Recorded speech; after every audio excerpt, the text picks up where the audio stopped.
Yo, what's going on, man? It's your dog, Redux. What ifs? And today, I'm bringing y'all a new series of High School DxD. But it's not Maury. Maury is still in the works now. But this is something different. Since y'all decided on a poll, I'm going to be bringing y'all what if Aang was in High School DxD. And then after I get, let's say in about like in the middle of the season, for season 1 of What If Aang was in High School DxD, I'll be dropping Mori in High School DxD season 2, and then I'll be doing What If Gojo was in Young Justice. I have a whole script for Gojo and Young Justice, since I did do like a fan fiction on that, and I literally listed like every episode, sort of, kind of, but flip some of it. So I will be doing that too. So I'm gonna let y'all know right now when I finish those and I begin the Gojo X Young Justice. I'm gonna see how that goes. If y'all like it, y'all like it. If not, I'll just drop whatever I can and then discontinue the series unless y'all really like it, and then I'll pick it back up. But Gojo is kind of out of character. I took his infinite void domain away because I honestly didn't like the domain expansion. I changed it, but it's something fire. And I make Gojo busted, but like, if we're being real, there are people in the DC universe that can get through infinity. So he's kind of vulnerable, but not vulnerable, if that makes sense. But y'all didn't come here for Gojo. Y'all didn't come here for Mori. This is Aang's time. So we finna do What If Aang was in High School DxD. This is episode 1. I had to do a retake because I was trying to figure out how to put Aang in High School DxD. But I think I finally figured out how to do it. And I don't know which period y'all want him to be in.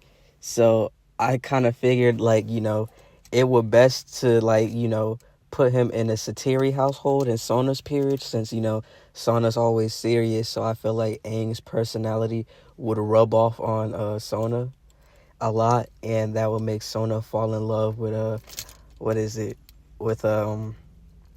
Aang for real.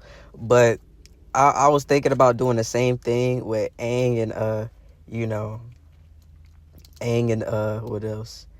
Aang and like Mori, how they could switch, or I just might combine the Rias household and Rias the Grimmer household and Satiri, since they're both like really close. They're kind of one of the same family type thing. So I'm really not too sure on that, but I'll probably like elaborate on that more once we're like settled in a what if. So this is just the introduction, the pilot episode basically of What If Aang was in High School DxD. And without any further ado, I'm gonna let this intro play and we finna get into the what if. Bang, rock ain't fall. I miss it on roll. Been in touch your toes. Working like a pro. Chill like a little. No, you wanna go. No, you wanna go. Now, this was really hard to do. I'm not gonna lie, bro. Like, I was really pondering some shit on how to like bring Aang into this what if for real. But I think I figured out how to do it. So we're gonna be taking this. This is gonna be season 2 Aang, right? The end of season 2, right? So fire, earth, water, air. The Avatar could bend all these elements, and then everything, was great until the Fire Nation attacked. The Avatar returned. Aang was doing his Avatar duties, subduing the Fire Nation and pushing them back slowly but surely. And then we're at the crossroads of destiny, where in this timeline, Zuko does betray Iroh, but then he realizes his wrongdoing before Iroh gets captured. So he changes back, and it's more like a permanent change. But, as Aang is ready to get into the Avatar state and let go of Katara, he gets struck by lightning, and that's when Katara saves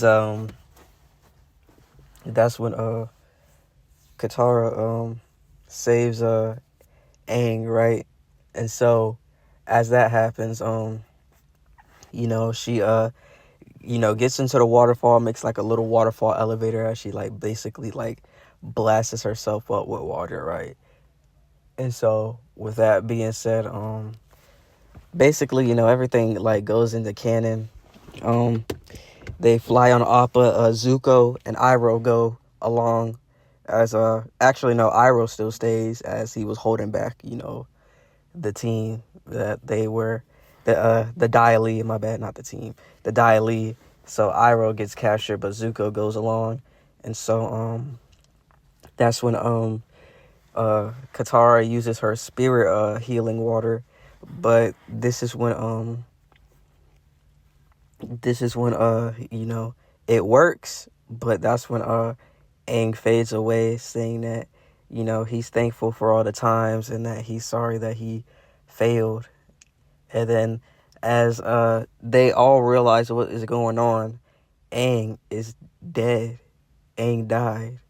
So with that being said, as Aang, slowly loses consciousness, his body begins to glow, and it glows like this ethereal yellow and white as it begins to, encase,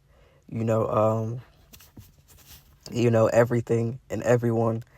That's when unknowingly Katara becomes the new avatar, right? So this is how I'm gonna be like, Katara becomes the new avatar in the Avatar universe. Aang, gets transported into and then this like white beam just shoots down, and so that's when everybody lands safely, Appa wasn't too low on the ground, but this white beam just shoots and makes a huge air wave of an explosion. And basically everybody gets caught off guard by it. And so as Aang lays back on Appa, he says, "Just don't leave me, buddy." And then that's when this white beam comes, and then that's when Aang gets transported to the High School DxD universe.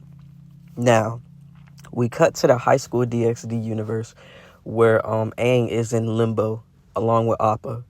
And so basically what happens is Aang wakes up as he starts rubbing his head and realizes that he's somewhere between life and death. This isn't like the spirit world that he knows. And so that's when God comes before him and says, "Greetings, young monk," or should I say Aang, the Avatar Aang. And then he was like, "You know me? How do you know me?" He was like, "I am the all-creator, the all-powerful God, and I brought you into this universe because I need your help with something." And he was like, "Yeah, I'm sure." He said, "Since I'm the bridge between, spirits and humans, what can I help you with?" And then he was like, "In this universe, not only humans exist, not only humans and spirits exist, there's also angels, fallen angels, and yes, devils too." He was like, "I'm confused." And so, God basically explains what happened and how this big war, basically almost made him kick the bucket. So he basically says that he's hibernating basically, since he's basically almost dead, and that he kind of saved himself at the last second. So he tells Aang that there's a cold war. There's basically like a cold war going on. There's been a cold war going on in High School DxD for quite a while, if y'all haven't noticed, in season 1 for real. So he gives Aang the lowdown of what he wants him to do, and he believes that Aang could change the balance of the worlds that the High School DxD universe is in, as he believes that Aang could bring balance to every race in every way. And that's when Aang was like, but I failed in the last. I failed. He said he failed in his world, that he wasn't able to, protect everybody. He wasn't strong enough. And then that's when God said, but you are strong enough. You're more than strong enough. And to give you a little help, I'll bring something over to your universe. And then that's when he sees, I'm not going to say what it is, but a malevolent force as he, shoots it into Aang. And that's when Aang, eyes glows like a menacing red, and then it begins to go purple, and then it goes back to normal. And he said, what is that? He said, that will be the true extent of your powers, and only you'll be able to master it. And then that's when Aang was like, but I can't go into the avatar state. He was like, yes, I know, and I am aware of that. But you need to he said, you need to heal your injuries first and, conquer that mental block that's going on. Align yourself. And then and only then you'll be able to master the avatar state. As he said, and then Aang said, wait, one more question. What about the elements? He said, the elements shouldn't be your concern. He said, you'll be able to master those elements in time too.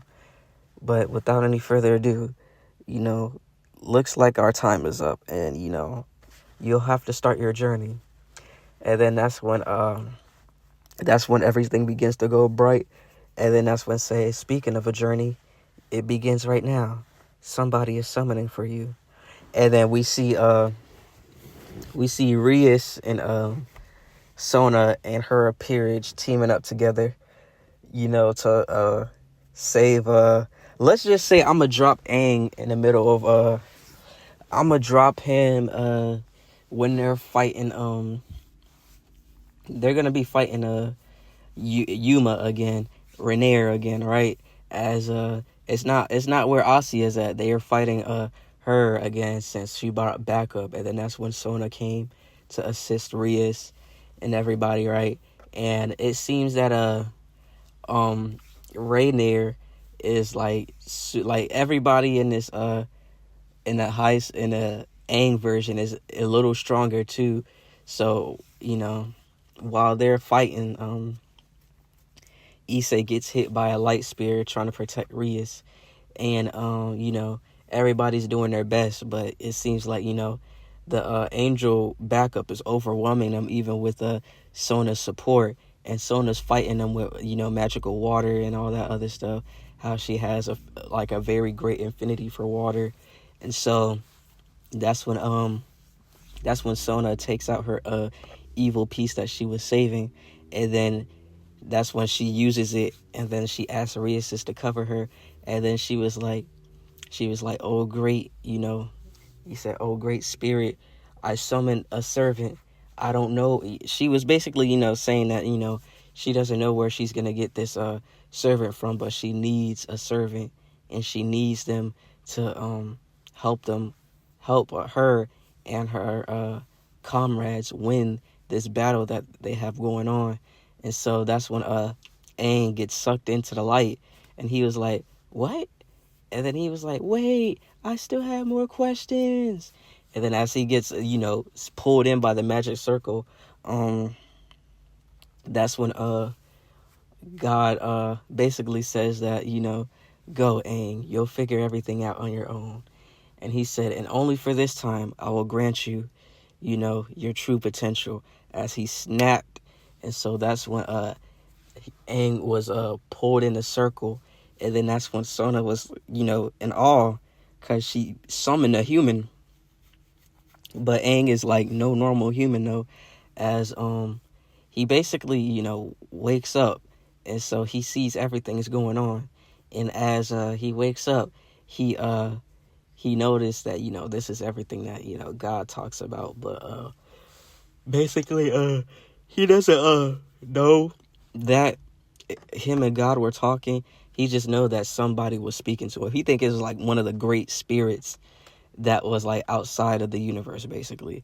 And so as he wakes up, he goes into the avatar state as the great spirit that he calls it says that he'll assist him this one time. And so that's when he goes into the avatar state, and then he bends takes like this he stomps on the ground, right? And then it's like a huge a rock like avalanche hitting the fallen angels. One of them gets hit with the rock square in the gut as the angel flies back, and then that's when one of the angels tried to attack Aang with the light spear, but Aang dodges smoothly as he's basically an air master and he's one with wind. And so as that happens, sorry for the yawn, but as that happens, he shoots a gust of air, compressing it, making it into like a kamehameha, basically like an air kamehameha, and he shoots it at their like left wing, making them fly out of control and crash into the ground. And then that's when Aang takes fire and then makes like a fire dome around him as he compresses the fire and then brings up the heat and then releases it into a wave of fire that basically, you know, kind of makes like a huge explosion, burning the angels as, you know, they started to retreat. And then that's when Aang made like a you know, he used like this water technique where he makes the water, you know, like go around him, and then he curves it into like a double helix basically and shoots it at the angel, you know, like making like a huge great force and getting like mollywopped by that shit. So that's when Rhaenyra, you know, uses her spear of light to block it, but it was too much force as she gets pushed back, as she says, you know, this isn't the last of you know, that's not the last of them, and they will return. And then that's when she says that there's a war brewing upon them and that they're only avoiding the inevitable. And then as they say that, they disappear with Aang, you know, in his avatar state. And then that's when he passes out as he passes out and he remembers everything that happened in his universe. And then that's when as Aang basically said that, you know, he looks at Sona, and the last words he says before he passes out is, "You're really pretty," and that's what makes Sona blush a little. And so, you know, we fade to black, and that's when Aang wakes up into like a decked out mansion, basically like a medieval type mansion. Like they really got some medieval stuff going on in their research occult club, but you know, it's still like modern but medieval at the same time. Y'all know what I'm getting at. And so basically she basically tells you know, them about no he wakes up. What am I getting at? He wakes up and he's wondering where he currently is because he has no idea where he's at. And you know, as expected, he's kind of freaking out where he's at because he hasn't been in like this environment before. And so as he was getting familiar of his surroundings, that's when Tsubaki comes in, basically Sona's queen. And then that's when she tells him to follow him. And then that's when he was wondering why what you know, how is he getting it? How did he get in these clothes? And then that's when she said that she took the Sona took the liberty of changing him, and that's when he blushed. And she said she saw my monk parts, my air balls. Oh, that shit was cringy. I'm never saying that shit again, but y'all know what I mean. And then that's what made Aang, you know, blush in embarrassment. And so he followed Tsubaki as he goes into like the, you know, the living room, you know, like the common area, and that's when Sona tells him to take a seat. And she was you know, she introduces herself as Sona Sitri, you know, the basically the head of her clan, and that he's been summoned by her as he was wondering how did he get, you know, here. And then she basically, said that he displayed like, great potential and power, and he basically saved her and her friends, Rias Peerage, as he basically said okay, and then he asked, what is this whole peerage thing? And she basically explains to Aang, like it's basically like a chess game. And then that's when Aang was like, oh, so it's like Pie Show. And then that's when Sona looked at him weird. Pie Show. He was like, yeah, back in where I'm from, there's this game called Pie Show, and you have the white lotus pieces and the red lotus pieces. And he said the monks taught me really well, and if it's just like that, Pie Show is a really easy game to learn, but it takes a lot of strategy. And so that's when Sona said, where are you from? And then she was like, that's when he said that he's from, like, Age of the Spirits. He was like, no, he said Age of the Fire Nation, basically, and how he's from a land, and he shows a map, which is all like, he asked for if they have like a map that he could show him. And so basically he says that, as he looks at the map, it's nothing that he knows, basically. And so he is like, this isn't right. The four nations should be together, and that's just that, with the exception of the air temple being off. And then that's where Sona asked, like, what is he exactly? And then that's when Aang said, I'm the Avatar. And they both looked like, Sanji looked at him, and then he started laughing. And he was like, what type of name is that? What type of, brand name is that? What is supposed to be so special about the Avatar? And then that's when Aang says, the Avatar is, a powerful being, being able to master all four elements. And sometimes an avatar can be so powerful they could create new techniques and bend sub elements. And then that's when Sona said, like, what are the elements? And then that's when Aang demonstrated 2 out of the 3, since he did learn earthbending, but since he got struck by the lightning in the avatar state, he kind of forgot how to earthbend. So he could only air and water bend. And then that's when Aang said, well, since I'm a master airbender, I could bend air, as he puts an air ball in his hand and then blows air at Sanji for laughing at him.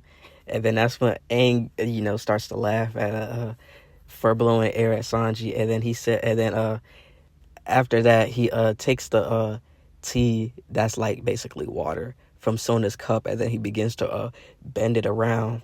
And then he noticed that it was basically room temperature, as he was bending it around himself.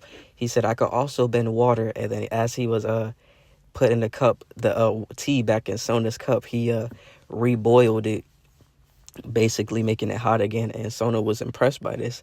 And then that's when he said, I could also bend earth and air, and not air, earth and fire, but I kind of don't know how to.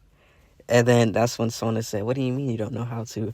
He said, well, usually I would have a teacher that could bend that element, and they would teach me the fundamental basics of how to bend the elements, making me become a master. But since, there really isn't people that can use elements like that, or, there isn't any benders at all, he doesn't know how he'll learn, so he'll probably have to learn on his own. And so that's when he says that, the avatar is meant to bring balance to, the world, spirits, and, human alike. But today he just learned that there's, devils, angels, fallen angels, and, other classes of monsters and entities. Not monsters, but more like races. And then that's when, that's when Sona says, what are your views on it? And then he said, honestly, it doesn't matter what you are to me. There are plenty of people.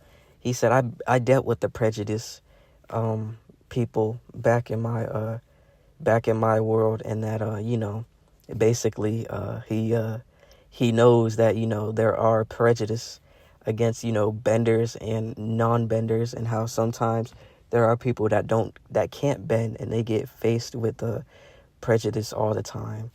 And he doesn't, the monks taught him to love people regardless of their race and stuff, but always, and to love your enemies too, but also at the same time, don't be foolish to, don't be foolish to the enemy's tactics, as usual. And so, he also states that he's a master airbender, hence the tattoos, since Sona did ask that too. And so, after that, that's when Sona says, so tell us more about yourself. And then that's when he says that he's 112 years old. And then that's when everybody looks in shock. It's like, you don't look a day over, what is it? A day over, like, 12, or, they don't know he's 12, but he really doesn't say that. I mean, he's 112 years old. And technically, if we're really being honest here, I think all the girls that are monster, like devils and stuff, they're of age, bro. They, like, little do you know, they age very slowly. So, like, like, it's like, who knows how long, Sona has been, that age. Like that is a, question, not a question, but a fact. So, as I was saying, he says that, he's 112, he's a pacifist, and, he also likes to, have fun a lot, but at the same time, when it's time to be serious, he knows how to be serious. And that, he also feel like he's missing something. And then that's when he clicks that he's missing Appa. And Appa will be in the what if. I already know how I'm gonna bring him in the what if, so don't worry about that. And so that's when they say that they ask what an Appa is, and that's when Aang says that it's like a flying bison, and that's what he uses to get around his world, as they don't believe him. And then he said, just wait till you see, and then they'll all be sorry that they ever doubted him. And so after that, Sona basically tells him that the devil work, is like, they have to fight. And then Aang said he's okay with fighting, but he will not kill, as Sona said that eventually something must come up. But that's when Aang said there's always another way to settle it. And so he really strongly believes in that, but there will be some moments, I will give Aang, where he's gonna be on his Kyoshi shit, or Avatar Yang Chen, which honestly had way more bodies than Kyoshi, bro. So until then, that's when basically everything goes to canon. He gets on his school uniform, and instead of him wearing being bald, he has now I'm not gonna make him have hair. He gonna be bald, but the difference is that they put like a magic spell on him, to where like only supernatural beings can see his arrows. So like it's kind of invisible to the human world. So everybody else thinks that he's just bald. And then as Aang gets ready, he was like kind of like stiff, because these are like new clothes that he's wearing for the first time, and some of the stuff that he does and knows that, and then sees in this basically modern world, like he's not used to. As Sona finds Aang funny that he's very fascinated by the fridge, as it like blows cold air when he opens it. And so that's when Sona was like, Aang, you're very curious and funny. He was like, that's how I always look at the world, And so And then he said, the best thing I just do is, do what I can. And I don't, let anything determine the destiny I set out. And so, after they had that little intermission, Sona begins to show, Sona asks Aang to walk her to school. And so, along with Tsubaki, so Aang is just casually like, in the middle. And then that's when a car rolls by. And then that's when Aang decided to, get, be closer to the car, as he was like, whoa, what is that? And then he was like, is that a carriage? Or like a tank? And then that's when they were like, no, she said it's a car, and basically like is what people use to get around this world.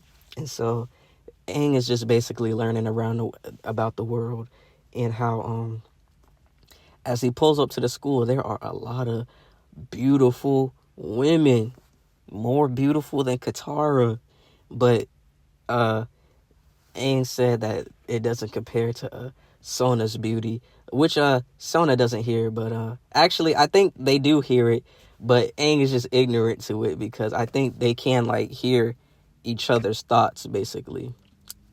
And so as Aang says that, Sona blushes a little bit, with Tsubaki noticing, but she doesn't take that into consideration yet. And so as that happens, Aang gets his classes, and he has the same class with Issei introducing himself, and he's basically, saying that, it's nice to have a brother like him. And then he said, what do you mean? And then that's what Issei and Aang hit it off for real. Like, they hit it off, and then that's when Issei, shows him around the school some more. And then that's when Issei says, I have the best spot for us. And he asked Aang if he wanted to tag along. And that's when he tagged along for some perverted stuff. Now, Aang will not be a perv. I will not corrupt my boy like this. He has to be done justice and done right. So, I'm going to make him it's gonna be like those unnecessary, not like like those perverted accidents. Aang will have those, but it's not gonna be like he gonna be a horn dog like Issei for real. So after he peeps on the girls in kendo, that's when Aang was like, whoa, and then he was like, I can't do this, and as he was turning red, and then that's when Sona said, you can't do what? And that's when Aang got that deadpanned look, as he just like something about Sona just sent him shivers down his spine, as he just said, Issa was just showing you around the school, I gotta get to class, bye. And then he just takes off with the wind just kicking up behind him, as all the girls from the girls from the kendo club heard that noise. And then they came out, and they realized Issei and friends were peeping, and so they kind of beat Issei up. And so after that, Aang goes back to the research occult club. And so he basically goes to like his room there, since he really doesn't have any parents or anything. And that's when